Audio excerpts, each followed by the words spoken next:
What it is: the redesigned JL-series Jeep Wrangler in its dimensionally maximized unlimited, 4-door, body style and off-road optimized Rubicon trim. Backing the standard 3.6-liter Pentastar V-6 in this test truck is the new 8-speed automatic transmission. For even deeper coverage of the Wrangler, view our buyer's guide in-depth review. Why we tested it and how it performed. We've previously tested the 4-door Rubicon with the standard 6-speed manual as well as the Sahara trim level with the V6/automatic combo, but this is our first test of the Rubicon with the automatic. There are 4-cylinder versions, 2, and also an upcoming diesel, none of which we've tested yet.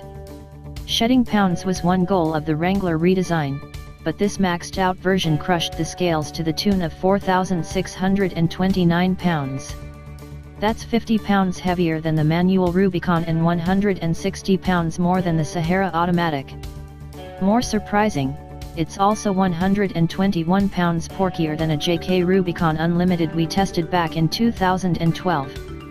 Although the automatic has the benefit of 2 extra gears compared with the manual, that made almost no difference at the track, where this Rubicon ambled to 60 miles per hour in 7.5 seconds, exactly the same time as its manual counterpart, and through the quarter mile in 15.9 seconds at 87 miles per hour, versus 15.9 seconds and 85 miles per hour for the manual.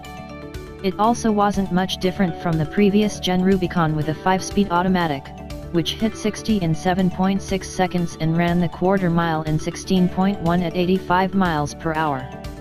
Without as much hardcore off-road gear, the Sahara with this same powertrain was 0.7 seconds quicker to 60 and through the quarter.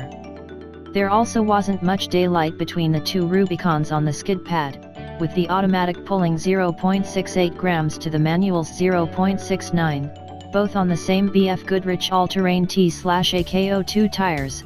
With more pavement-friendly footwear, the Sahara managed 73 centimos. The Sahara's tires also enabled much shorter stopping from 70 miles per hour, 176 feet, versus 203 for the Rubicon manual and a long 212 feet for this Rubicon automatic. What we like: no Wrangler is going to excel on the test track, particularly not the Rubicon, which is set up for off-road use even more than other Wranglers. On pavement or off, one of the great joys of driving a Wrangler is doing so al fresco, and the JL version makes it so much easier than before.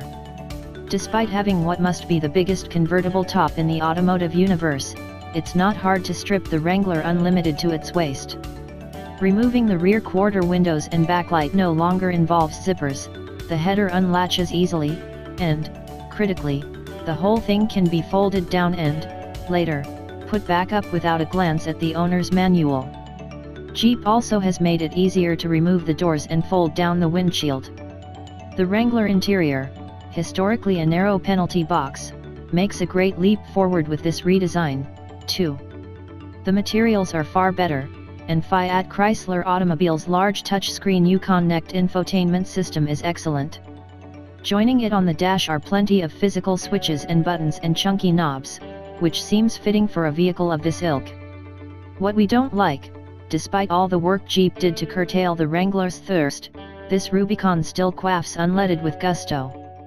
And our automatic, despite its additional gears, returned fuel economy that was considerably worse than we anticipated.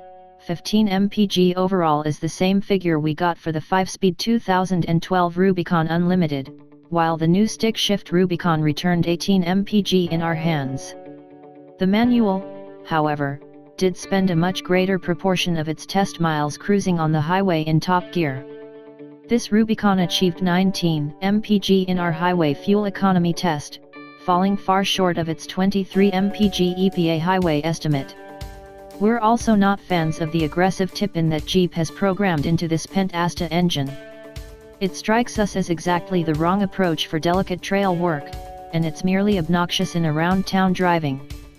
Overly light steering seems inappropriate for this vehicle as well, in which you don't want to dial in more steering lock than necessary. Also mildly disappointing is the lack of a left-foot dead pedal, which makes for a somewhat uncomfortable driving position, even though the high back seats themselves are fine. And, of course, the ride on the Rubicon's giant off-road tires and beefy suspension is still plenty stiff, so banish any thoughts that the Wrangler has gone soft with this latest redesign.